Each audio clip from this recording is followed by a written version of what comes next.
Hi, everybody. I have a really good short story for you today, and it is on the subject of lying. Now, can we get through this life without being liars? Are we all just liars? And I'm not talking about the degree of the lie, whether it's a big lie or a small lie, just the question of whether we all tell lies. And this short story by Mark Twain, I think, tackles this question about deception and truthfulness in everyday life like none other that I've read. So I think it's really, really a good story. And, lying is just this shameful thing. None of us wants to be thought of as a liar, right? It's shameful. It's something that, it hurts our reputation.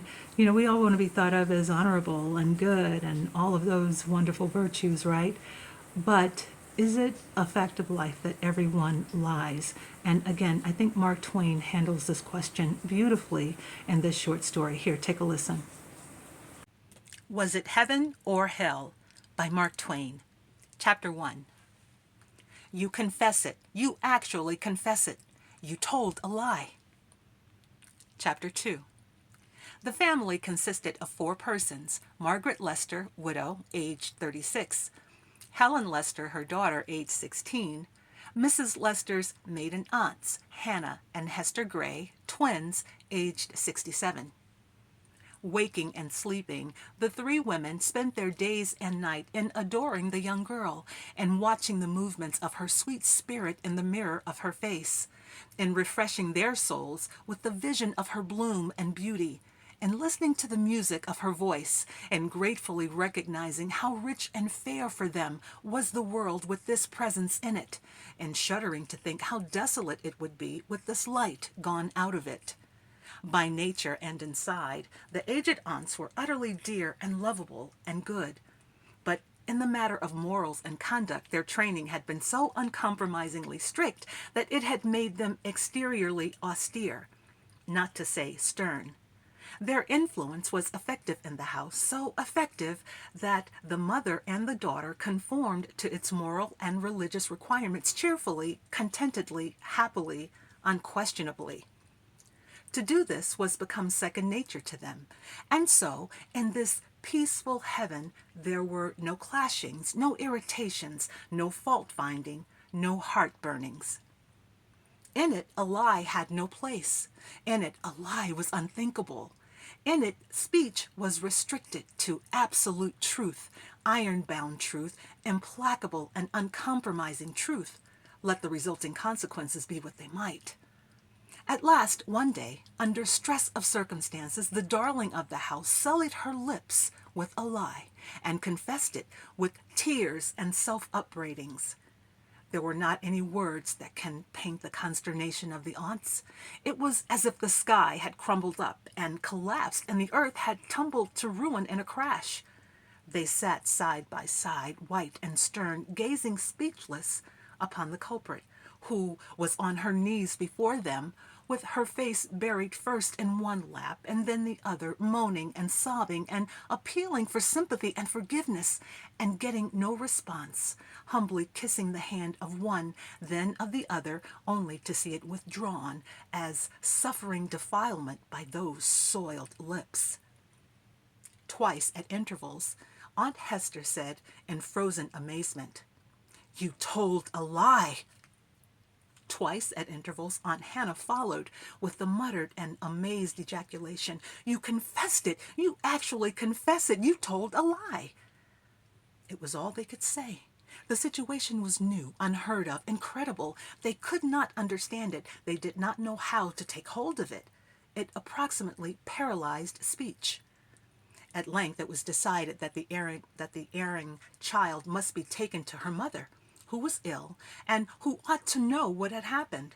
Helen begged, besought, implored that she might be spared this further disgrace, and that her mother might be spared the grief and pain of it.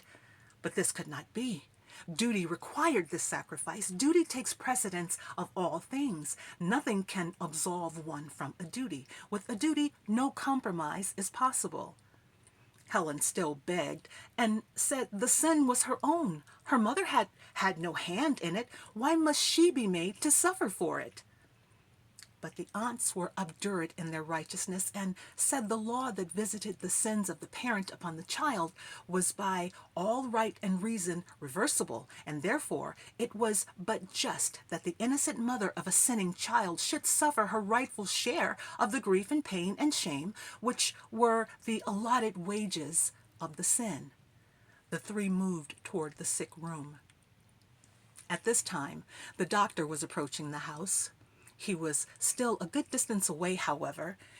He was a good doctor and a good man, and he had a good heart, but one had to know him a year to get over hating him, 2 years to learn to endure him, 3 to learn to like him, and 4 and 5 to learn to love him. It was a slow and trying education, but it paid. He was of great stature. He had a leonine head, a leonine face, a rough voice, and an eye which was sometimes a pirate's and sometimes a woman's according to the mood. He knew nothing about etiquette and cared nothing about it. In speech, manner, carriage, and conduct, he was the reverse of conventional. He was frank to the limit. He had opinions on all subjects. They were always on tap and ready for delivery, and he cared not a farthing whether his listener liked them or didn't. Whom he loved and manifested it. Whom he didn't love, he hated and published it from the housetops. In his young days he had been a sailor, and the salt airs of all the seas blew from him yet. He was a sturdy and loyal Christian, and believed he was the best one in the land, and the only one whose Christianity was perfectly sound, healthy, full charged with common sense, and had no decayed places in it. People who had an axe to grind, or people who for any reason wanted to get on the soft side of him, called him the Christian, a phrase whose delicate flattery was music to his ears, and whose capital T was such an enchanting and vivid object to him that he could see it when it fell out of a person's mouth, even in the dark. Many who were fond of him stood on their consciences with both feet and brazenly called him by that large title habitually, because it was a pleasure to them to do anything that would please him. And with eager and cordial malice, his extensive and diligently cultivated crop of enemies gilded it, deflowered it, expanded it to the only Christian. Of these two titles, the latter had the wider currency, the enemy being greatly in the majority attended to that. Whatever the doctor believed, he believed with all his heart, and would fight for it whenever he got the chance. And if the intervals between chances grew to be irksomely wide, he would invent ways of shortening them himself. He was severely conscientious according to his rather independent lights, and whatever he took to be a duty he performed, no matter whether the judgment of the professional moralist agreed with his own or not. At sea, in his professional young days, he had used profanity freely, but as soon as he was converted, he made a rule, which he rigidly stuck to ever after, never to use it except on the rarest occasions, and then only when duty commanded. He had been a hard drinker at sea, but after his conversion, he became a firm and outspoken teetotaler, in order to be an example to the young, and from that time forth he seldom drank, never indeed, except when it seemed to him to be a duty, a condition which sometimes occurred a couple times a year, but never as many as 5 times. Necessarily, a man is impressionable, impulsive, emotional. This one was, and had no gift at hiding his feelings, or if he had it, he took no trouble to exercise it. He carried his soul's prevailing weather in his face, and when he entered a room, the parasols or the umbrellas went up, figuratively speaking, according to the indications.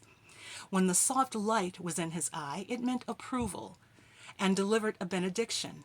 When he came with a frown, he lowered the temperature 10 degrees. He was a well-beloved man in the house of his friends, but sometimes a dreaded one. He had a deep affection for the Lester household, and its several members had returned this feeling with interest. They mourned over his kind of Christianity, and he frankly scoffed at theirs. But both parties went on loving each other just the same. He was approaching the house. Out of the distance, the aunts and the culprit were moving toward the sick chamber. Chapter 3. The last three named stood by the bed, the aunts austere, the transgressor softly sobbing. The mother turned her head on the pillow. Her tired eyes flamed up instantly with sympathy and passionate mother love when they fell upon her child, and she opened the refuge and shelter of her arms. "Wait!" said Aunt Hannah, and put out her hand and stayed the girl from leaping into them. "Helen," said the other aunt impressively, "tell your mother all. Purge your soul, leave nothing unconfessed." Standing stricken and forlorn before her judges, the young girl mourned her sorrowful tale through the end. Then, in a passion of appeal, cried out, "Oh, mother, can't you forgive me? Won't you forgive me? I'm only so desolate." "Forgive you, my darling? Oh, come to my arms. There, lay your head upon my breast and be at peace. If you had told 1,000 lies." There was a sound, a warning, the clearing of a throat. The aunts glanced up and withered in their clothes. There stood the doctor, his face a thundercloud. Mother and child knew nothing of this presence. They lay locked together, heart to heart, steeped in immeasurable content, dead to all things else. The physician stood many moments glaring and glooming upon the scene before him, studying it, analyzing it, searching out its genesis.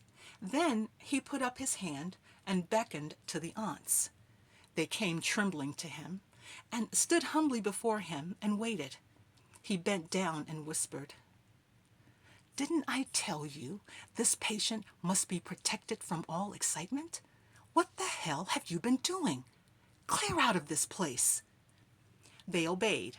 Half an hour later, he appeared in the parlor, serene, cheery, clothed in sunshine, conducting Helen with his arm about her waist, petting her, and saying gentle and playful things to her, and she also was her sunny and happy self again. "Now then," he said, "goodbye, dear. Go to your room and keep away from your mother and behave yourself. But wait, put out your tongue. There, that will do. You're as sound as a nut." He patted her cheek and added, "Run along now. I want to talk to these aunts." She went from his presence. His face clouded over again at once, and he sat down and said, "You two have been doing a lot of damage, and maybe some good, yes, such as it is. That woman's disease is typhoid. You've brought it to a show-up, I think, with your insanities, and that's a service, such as it is. I hadn't been able to determine what it was before." With one impulse, the old ladies sprang to their feet, quaking with terror. "Sit down. What are you proposing to do?" "Do? We must fly to her. You'll do nothing of the kind. You've done enough harm for one day. Do you want to squander all your capital of crimes and follies on a single deal? Sit down, I tell you. I have arranged for her to sleep. She needs it. If you disturb her without my orders, I'll brain you, if you've got the materials for it." They sat down, distressed and indignant, but obedient under compulsion. He proceeded, "Now, then, I want this case explained." They wanted to explain it to me as if there hadn't been emotion or excitement enough already. "You knew my orders. How did you dare to go in there and get up that riot?" Hester looked appealingly at Hannah. Hannah returned a beseeching look at Hester. Neither wanted to dance to this unsympathetic orchestra. The doctor came to their help. He said, "Begin, Hester." Fingering the fringes of her shawl, and with lowered eyes, Hester said timidly, "We should not have disobeyed for any ordinary cause, but this was vital. This was a duty. With a duty, one has no choice. One must put all lighter considerations aside and perform it. We were obliged to arraign her before her mother. She had told a lie." The doctor glowered upon the woman a moment and seemed to be trying to work up in his mind an understanding of a wholly incomprehensible proposition. Then he stormed out. She told a lie.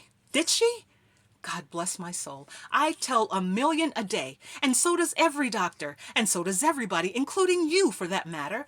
And that was the important thing that authorized you to venture to disobey my orders and imperil that young woman's life? Look here, Hester Gray. This is pure lunacy. That girl couldn't tell a lie that was intended to injure a person.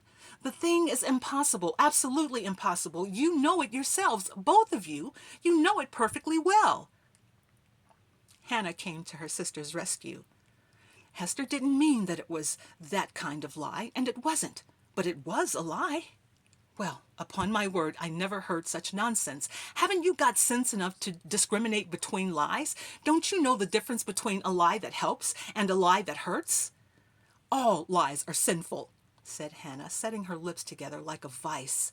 All lies are forbidden. The only Christian fidgeted impatiently in his chair. He went to attack this proposition, but he did not quite know how or where to begin. Finally, he made a venture. Hester, wouldn't you tell a lie to shield a person from an undeserved injury or shame? No. Not even a friend? No. Not even your dearest friend?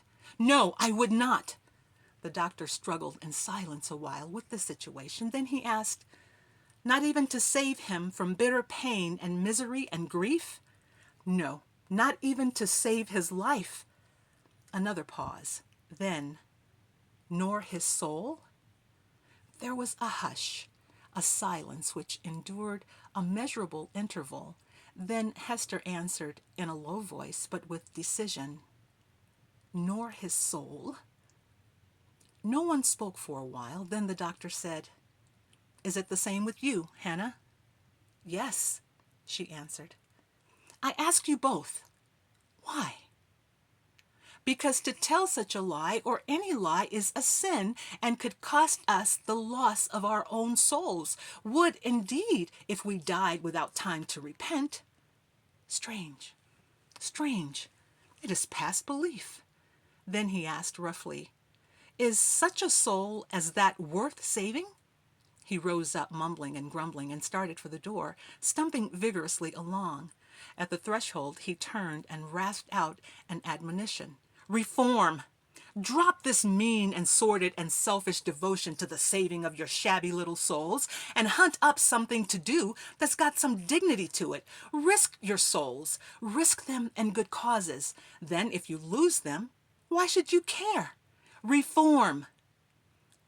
The good old gentlewoman sat paralyzed, pulverized, outraged, insulted, and brooded in bitterness and indignation over these blasphemies. They were hurt to the heart, poor old ladies, and said they could never forgive these injuries. Reform. They kept repeating that word resentfully. Reform. And learn to tell lies. Time slipping along, and in due course a change came over their spirits. They had completed the human being's first duty, which is to think about himself until he has exhausted the subject. Then he is in a condition to take up minor interest and think of other people. This changes the complexion of his spirits generally wholesomely. The minds of the two old ladies reverted to their beloved niece and the fearful disease which had smitten her. Instantly they forgot the hurts their self-love had received, and a passionate desire rose in their hearts to go to the help of the sufferer and comfort her with their love, and minister to her and labor for her the best they could with their weak hands, and joyfully and affectionately wear out their poor old bodies in her dear service, if only they might have the privilege. And we shall have it, said Hester, with the tears running down her face. There are no nurses comparable to us, for there are no others that will stand their watch by that bed till they drop and die, and God knows we would do that. Amen, said Hannah, smiling approval and endorsement through the mist of moisture that blurred her glasses. The doctor knows us, and knows we will not disobey again, and he will call no others. He will not dare. Dare? Said Hester, with temper and dashing the water from her eyes. He will dare anything, that Christian devil, but it will do no good for him to try it this time. But laws, Hannah, After all said and done, he is gifted and wise and good, and he would not think of such a thing. It is surely time for one of us to go to that room. What is keeping him? Why doesn't he come and say so?" They caught the sound of his approaching step. He entered, sat down, and began to talk. "Margaret is a sick woman," he said. "She is still sleeping, but she will wake presently. Then one of you must go to her. She will be worse before she is better. Pretty soon a night and day watch must be set. How much of it can you two undertake?" "All of it," burst from both ladies at once. The doctor's eyes flashed, and he said with energy, "You do ring true, you brave old relics, and you shall do all the nursing you can, for there's none to match you in all that divine office in this town. But you can't do all of it, and it would be a crime to let you." It was grand praise, golden praise, coming from such a source, and it took nearly all the resentment out of the aged twins' hearts. "Your Tilly and my own Nancy shall do the rest. Good nurses both, white souls with black skins, watchful, loving, tender, just perfect nurses, and competent liars from the cradle. Look you, keep a little watch on Helen. She is sick, and is going to be sicker." The ladies looked a little surprised and not credulous, and Hester said, "How is that? It isn't an hour since you said she was as sound as a nut." The doctor answered tranquilly, "It was a lie." The ladies turned upon him indignantly, and Hannah said, "How can you make an odious confession like that in so indifferent a tone when you know how we feel about all forms of—" "Hush! You are as ignorant as cats, both of you, and you don't know what you are talking about. You are like all the rest of the moral moles. You lie from morning till night, but because you don't do it with your mouths, but only with your lying eyes, your lying inflections, your deceptively misplaced emphasis, and your misleading gestures, you turn up your complacent noses and parade before God and the world as saintly and unsmirched truth-seekers, in whose cold storage souls a lie would freeze to death if it got there. Why will you humbug yourselves with that foolish notion that no lie is a lie except a spoken one? What is the difference between lying with your eyes and lying with your mouth? There is none, and if you would reflect a moment, you would see that it is so. There isn't a human being that doesn't tell a gross of lies every day of his life. And you, why, between you, you tell 30,000. Yet you flare up here in a lurid hypocritical horror because I tell that child a benevolent and sinless lie to protect her from her imagination, which would surely get to work and warm up her blood to a fever in an hour. If I were disloyal enough to my duty to let it, which I should probably do if I were interested in saving my soul by such disreputable means. Come, let us reason together. Let us examine details. When you two were in the sick room raising that riot, what would you have done if you had known I was coming? Well, what? You would have slipped out and carried Helen with you, wouldn't you?" The ladies were silent. "What would be your object and intention?" "Well, what?"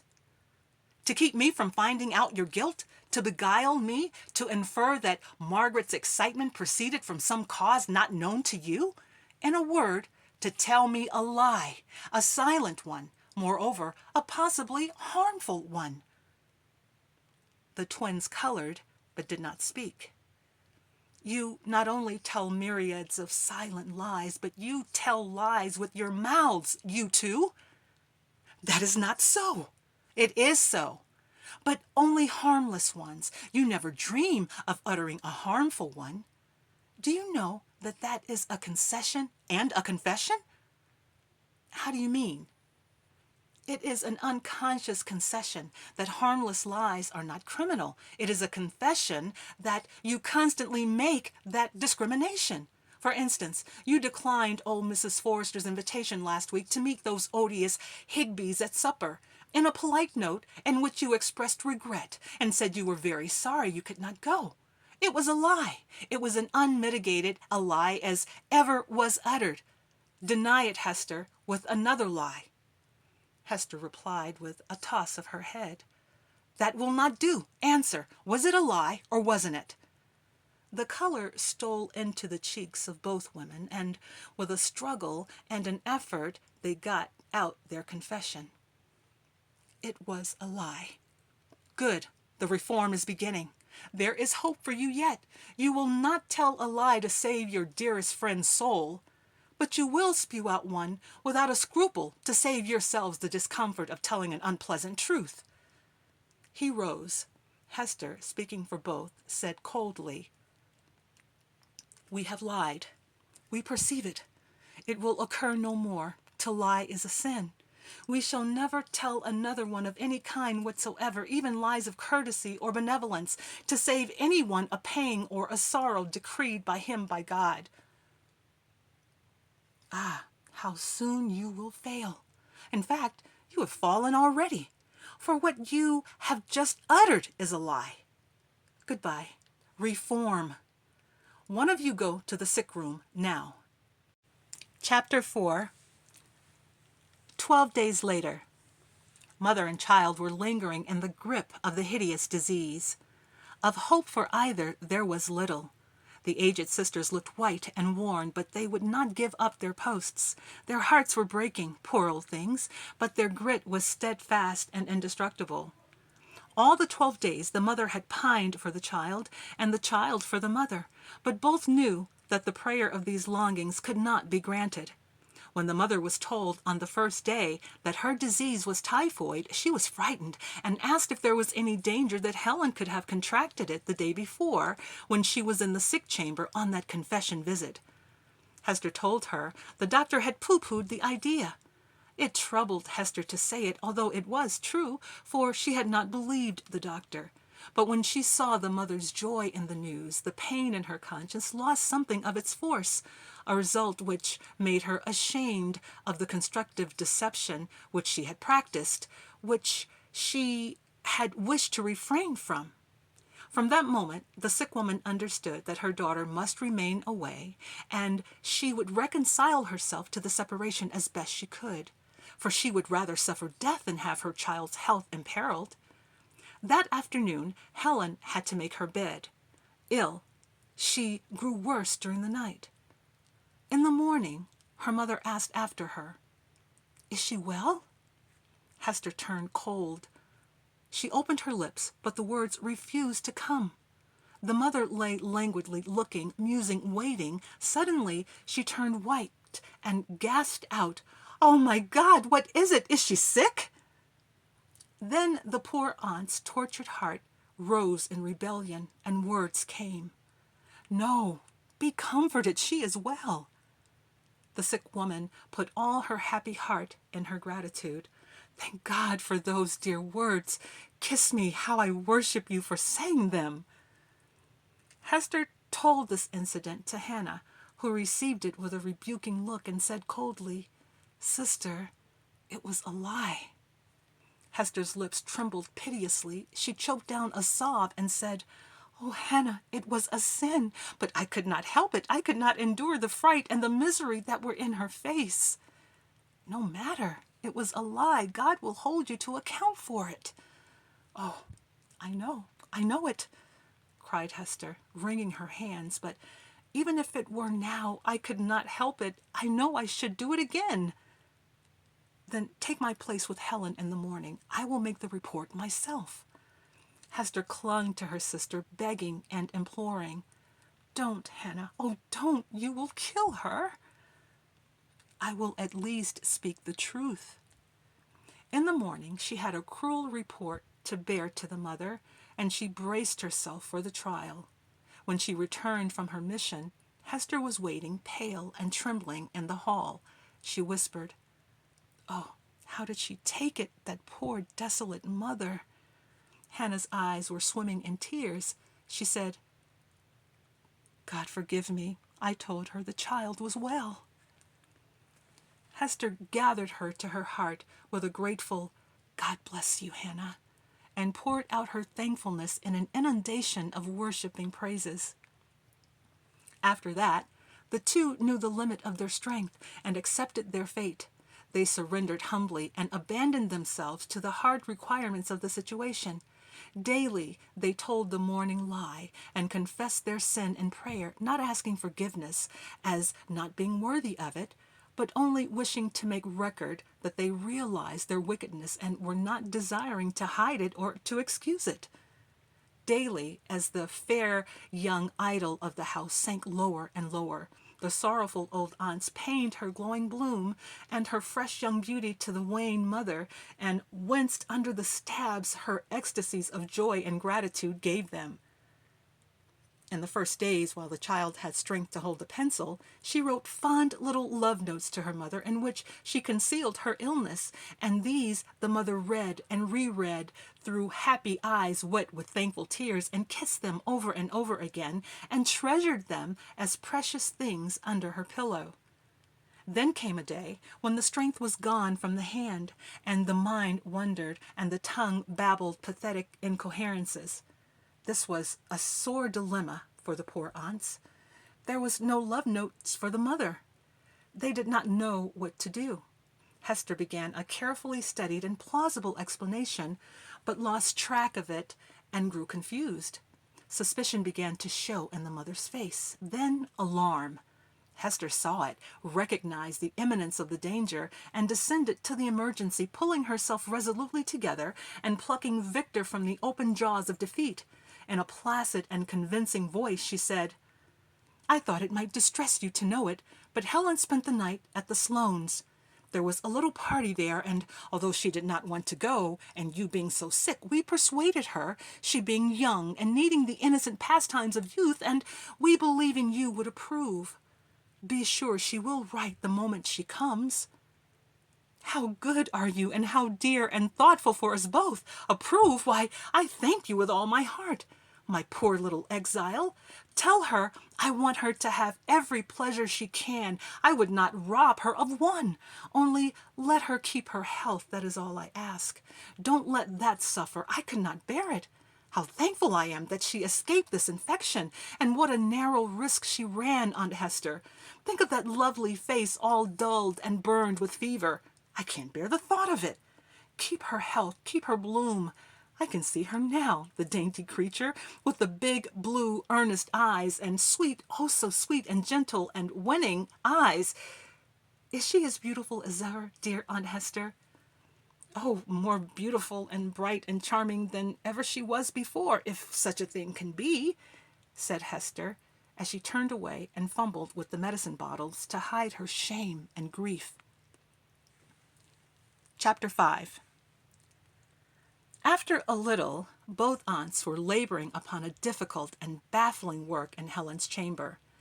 Patiently and earnestly, with their stiff old fingers, they were trying to forge the required note. They made failure after failure, but they improved little by little all the time. The pity of it all, the pathetic humor of it, there was none to see. They themselves were unconscious of it. Often their tears fell upon the notes and spoiled them. Sometimes a single misformed word made a note risky, which could have been ventured but for that. But at last Hannah produced one whose script was good enough, was a good enough imitation of Helen's to pass any but a suspicious eye, and bountifully enriched it with the petting phrases and loving nicknames that had been familiar on the child's lips from her nursery days. She carried it to the mother, who took it with avidity and kissed it and fondled it, and reading its precious words over and over again, and dwelling with deep contentment upon its closing paragraph. "Mousie, darling, if I could only see you, and kiss your eyes, and feel your arms about me. I am so glad my practicing does not disturb you. Get well soon. Everybody is good to me, but I am so lonesome without you, dear mamma." The poor child, I know just how she feels. She cannot be quite happy without me, and I live in the light of her eyes. Tell her she must practice all she pleases, and, Aunt Hannah, tell her that I can't hear the piano this far, nor hear her dear voice when she sings. God knows I wish I could. No one knows how sweet that voice is to me, and to think some day it will be silent. What are you crying for? Only because it was just a memory. When I came away, she was singing Loch Lomond. The pathos of it, it always moves me so when she sings that. And me too. How heartbreakingly beautiful it is when some youthful sorrow is brooding in her breast and she sings it for the mystic healing it brings. Aunt Hannah? Dear Margaret? I am very ill. Sometimes it comes over me that I shall never hear that dear voice again. Oh, don't, Margaret. I can't bear it. Margaret was moved and distressed, and said gently, There, there, let me put my arms around you. Don't cry. There, put your cheek to mine. Be comforted. I wish to live. I will live if I can. Ah, what could she do without me? Does she often speak of me? But I know she does. Oh, all the time, all the time. My sweet child, she wrote the note the moment she came home. Yes, the first moment. She would not wait to take off her things. I knew it. It is her dear, impulsive, affectionate way. I knew it without asking, but I wanted to hear you say it. The petted wife knows she is loved, but she makes her husband tell her so every day just for the joy of hearing it. She used the pen this time. That is better. The pencil marks could rub out, and I should grieve for that. Did you suggest that she use the pen? You, no, it was her own idea. The mother looked her pleasure and said, I was hoping you would say that. There was never such a dear and thoughtful child, Aunt Hannah. Dear Margaret, go and tell her I think of her all the time and worship her. Why, you are crying again. Don't be so worried about me, dear. I think there is nothing to fear, yet. The greeting messenger carried her message and piously delivered it to unheeding ears. The girl babbled on, unaware, looking up at her with wondering and startled eyes, flaming with fever, eyes in which was no light of recognition. Are you... No, you are not my mother. I want her. Oh, I want her. She was here a minute ago. I did not see her go. Will she come? Will she come quickly? Will she come now? There are so many houses, and they oppress me so, and everything whirls and turns and whirls. Oh, my head, my head. And so she wandered on, in her pain, flitting from one torturing fancy to another, and tossing her arms about in a weary and ceaseless persecution of unrest.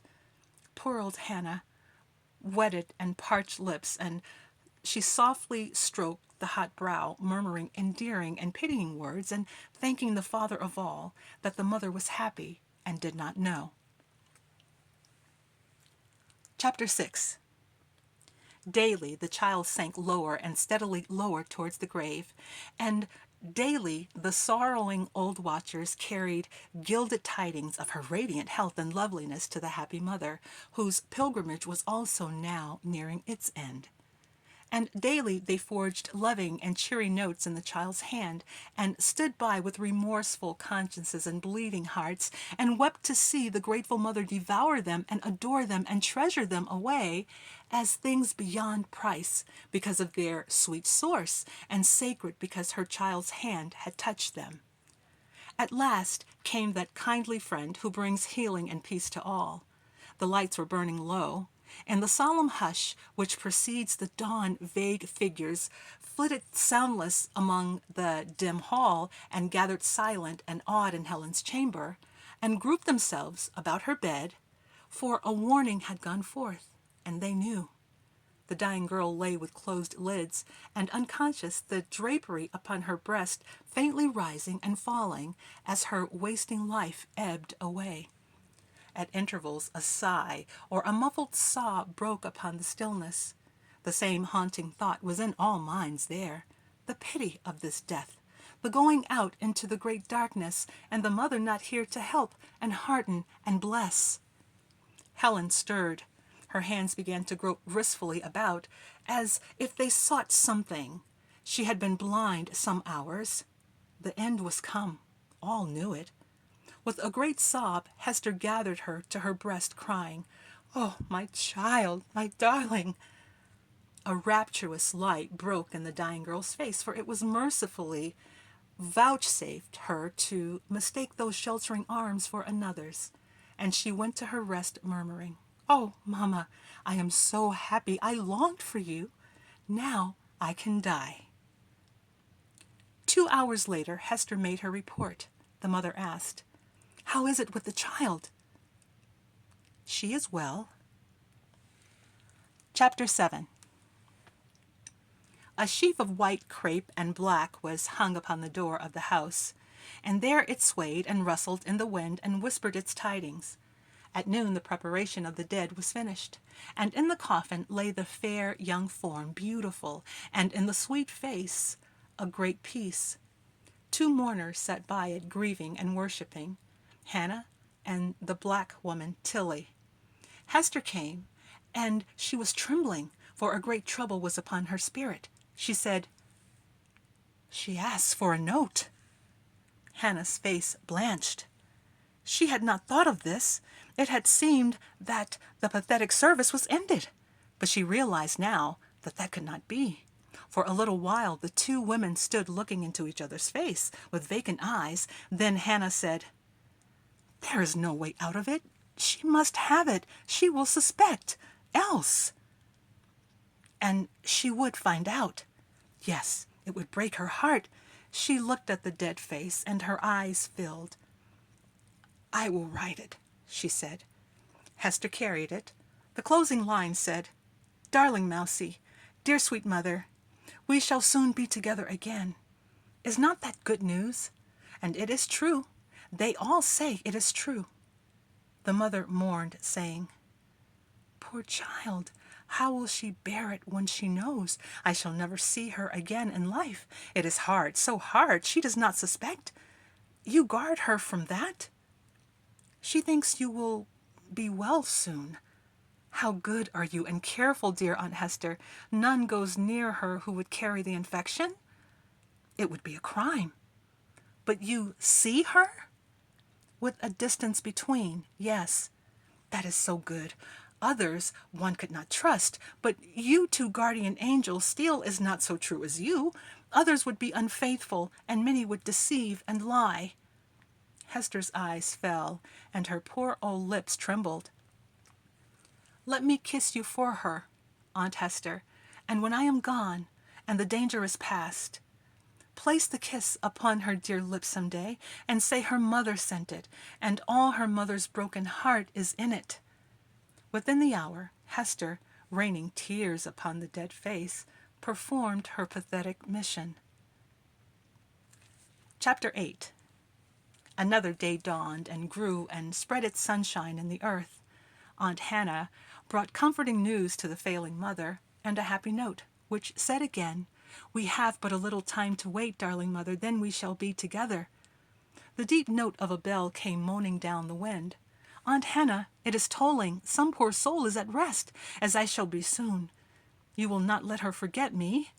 "Oh, God knows she never will." "Do not you hear strange noises, Aunt Hannah? It sounds like shuffling of many feet."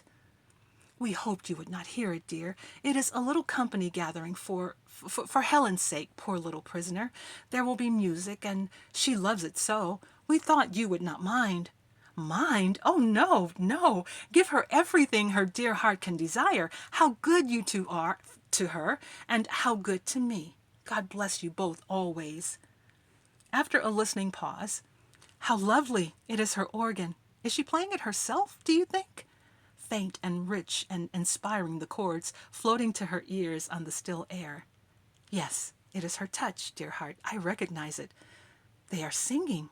Why, it is a hymn.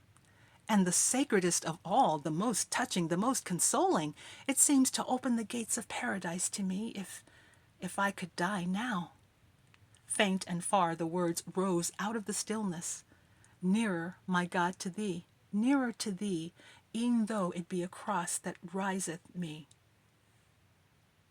With the closing of the hymn, another soul passed to its rest, and they that had been one in life were not sundered in death. The sisters, mourning and rejoicing, said, "How blessed it was that she never knew." Chapter 9. At midnight, They sat together grieving, and the angel of the Lord appeared in the midst, transfigured with a radiance not of earth, and speaking said, "For liars a place is appointed. There they burn in the fires of hell from everlasting unto everlasting. Repent!" The bereaved fell upon their knees before him and clasped their hands and bowed their gray heads adoring. But their tongues clove to the roof of their mouths, and they were dumb. "Speak, that I may bear the message to the chancery of heaven, and bring again the decree from which there is no appeal." Then they bowed their heads yet lower, and one said, "Our sin is great, and we suffer shame, but only perfect and final repentance can make us whole. And we are poor creatures who have learned our human weaknesses, and we know that if we were in those hard straits again, our heart would fail again, and we should sin as before. The strong could prevail, and so be saved, but we are lost." They lifted their heads in supplication. The angel was gone. While they marveled and wept, he came again, and bending low, he whispered the decree.